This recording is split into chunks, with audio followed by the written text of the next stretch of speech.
warahmatullahi wabarakatuh. Kami dari kelompok 7 akan mempresentasikan tentang kultur sekolah dan mutu pendidikan yang beranggotakan saya Tina Erviani, teman saya Randy Kiantama, Slamet Afriyadi, Rita Sugiyarti, dan Siti Nurtakul Jannah. Yang pertama yaitu pengertian dari kultur sekolah. Budaya sekolah merupakan himpunan norma-norma, nilai-nilai, keyakinan, ritual, dan upacara, simbol dari cerita yang membentuk personal sekolah. Di sini tertulis harapan untuk membangun dari waktu ke waktu sebagai guru, administrator, orang tua, dan siswa bekerja sama memecahkan masalah, menghadapi tantangan, dan mengatasi kegagalan.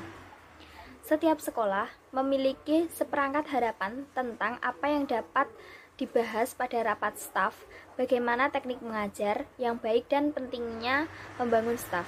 Budaya sekolah juga merupakan cara berpikir tentang sekolah dan berurusan dengan budaya di mana mereka bekerja. Dalam perjalanannya, sekolah juga memiliki kebiasaan dan upacara komunal untuk merayakan keberhasilan, untuk memberikan kesempatan selama transisi kolektif, dan untuk mengikuti kontribusi masyarakat terhadap sekolah.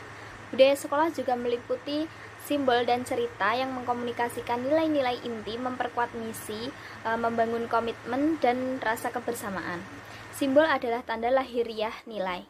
Cerita merupakan representasi sejarah dan makna kelompok. Dalam budaya positif, fitur tersebut memperkuat proses pembelajaran, komitmen, dan motivasi karena menjamin para anggota konsisten dengan visi sekolah. Menurut Peterson, suatu budaya sekolah mempengaruhi cara orang berpikir, merasa, dan bertindak. Mampu memahami dan membentuk budaya adalah kunci keberhasilan sekolah dalam mempromosikan staf dan belajar siswa. Sedangkan menurut Willard Weller, sekolah memiliki budaya yang pasti tentang diri mereka sendiri. Di sekolah, ada ritual yang kompleks dalam hubungan interpersonal, satu set kebiasaan, adat istiadat, dan sanksi irasional kode moral yang berlaku di antara mereka. Orang tua, kepala sekolah, dan siswa selalu merasakan sesuatu yang istimewa, namun seringkali tak terdefinisikan tentang sekolah mereka, tentang sesuatu yang kuat namun sulit untuk dijelaskan. Saya akan melanjutkan penjelasan dari Mbak Tina.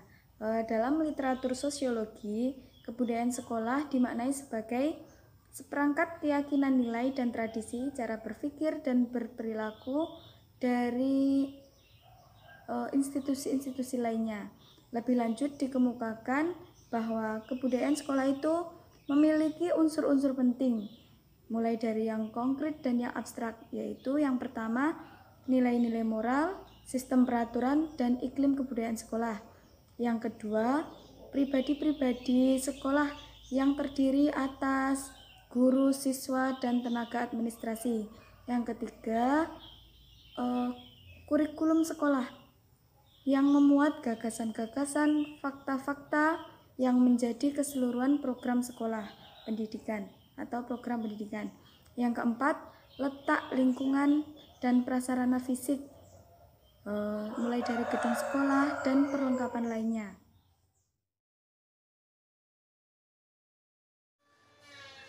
Kali ini saya akan menjelaskan membangun dan mengembangkan kultur sekolah. Perubahan lingkungan pada sekolah baik eksternal maupun internal sekarang ini terjadi begitu cepat.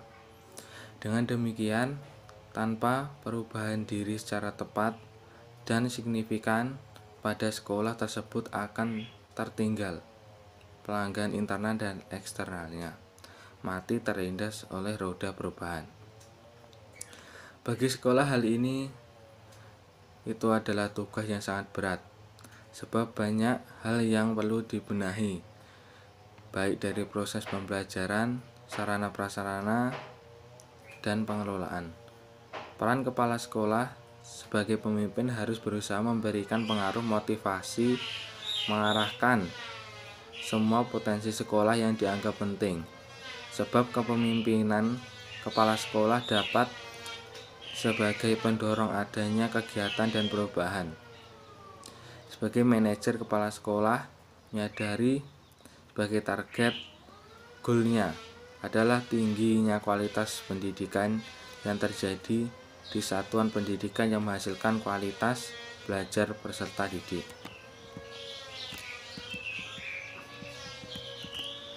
Berkaitan dengan kondisi tersebut, maka kepala sekolah perlu melakukan langkah-langkah konkret untuk mengelola unsur perubahan, membangun kultur sekolah kondusif menuju sekolah yang mampu menghadapi tantangan lokal dan global. Lingkungan iklim kerja yang kondusif dan bersih sangat penting untuk diperlihatkan. Hal ini akan lebih memungkinkan kenyamanan belajar bagi siswa maupun kenyamanan mengajar bagi guru. Lingkungan fisik yang menarik, lingkungan kerja yang kondusif dan bersih tentu dengan mutu yang bagus akan menarik minat dan simpati masyarakat. Sehingga untuk masyarakat cenderung menyekolahkan putra-putrinya ke sekolah ini. Budaya kerja yang kondusif dan bersih akan menyebabkan guru-guru dan tenaga kependidikan merasa nyaman dan tentram bekerja di sekolah tersebut. Pada akhirnya apabila sudah muncul kenyamanan, maka niat untuk bekerja dengan sungguh-sungguh dan memajukan sekolah tersebut akan muncul.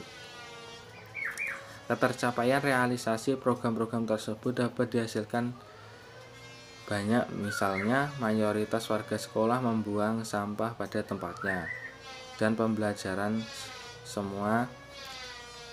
Guru mampu bekerja mandiri, guru bekerja secara profesional. Dalam membangun kultur sekolah kondusif, ada kendala yang dihadapi, diantaranya kesempatan yang tidak maksimal dan sumber daya manusia yang tidak semuanya baik memenuhi standar. Sebagai solusi, menggunakan waktu seefektif mungkin, memanfaatkan kesempatan yang ada dan membimbing penuh kesabaran.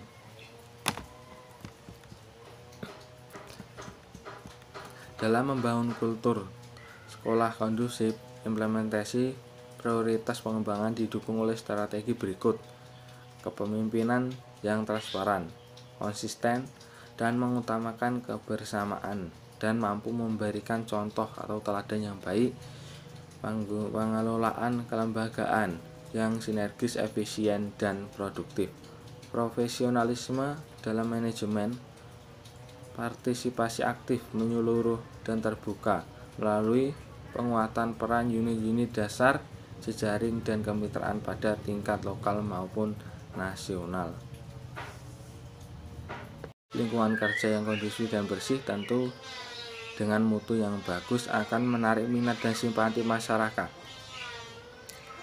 Sehingga untuk masyarakat cenderung menyekolahkan putra-putrinya ke sekolah ini.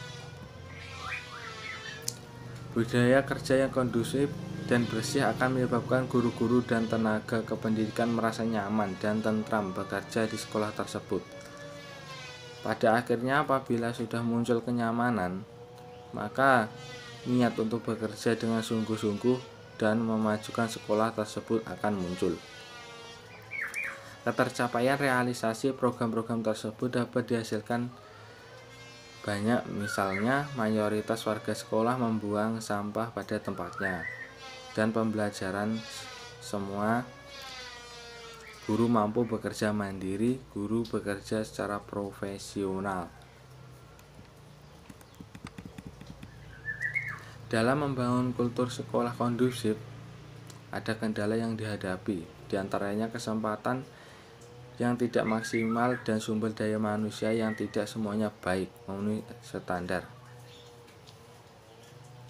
Sebagai solusi, menggunakan waktu seefektif mungkin, memanfaatkan kesempatan yang ada dan membimbing penuh kesabaran.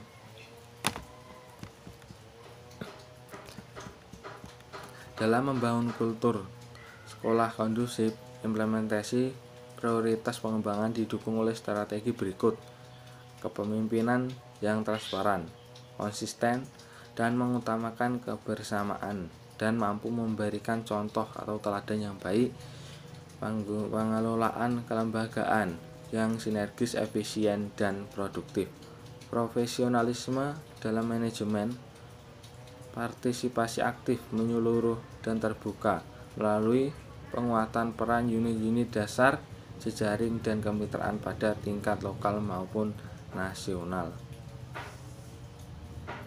Saya akan melanjutkan penjelasan dari teman-teman yang sebelumnya sudah menjelaskan, dan di sini saya kebagian untuk menjelaskan tentang membangun dan mengembangkan kultur sekolah.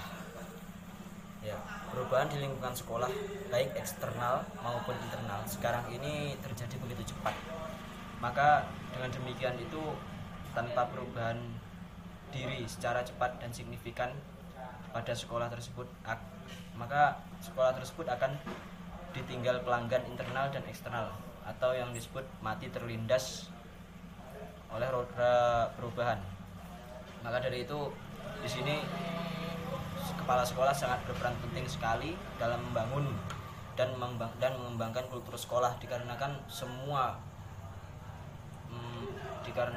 semua peraturan yang berada di sekolah itu yang menandatangani dan mengesahkan itu adalah kepala sekolah, baik itu dari proses pembelajarannya, sarana prasarana, dan pengelolaan, itu semua harus melalui kepala sekolah. Jika tidak melalui kepala sekolah, maka ya biasanya tidak bisa, karena semua yang kita lakukan setiap di sekolah itu harus bersetujuan dengan kepala sekolah. Baik. Selanjutnya yaitu gambaran contoh kultur sekolah positif dan negatif. Jemari Mardapi membagi unsur-unsur budaya sekolah ditinjau dari usaha peningkatan kualitas pendidikan itu terbagi menjadi 3 unsur. Yang pertama yaitu kultur sekolah positif, yang kedua kultur sekolah negatif, dan yang ketiga kultur sekolah netral.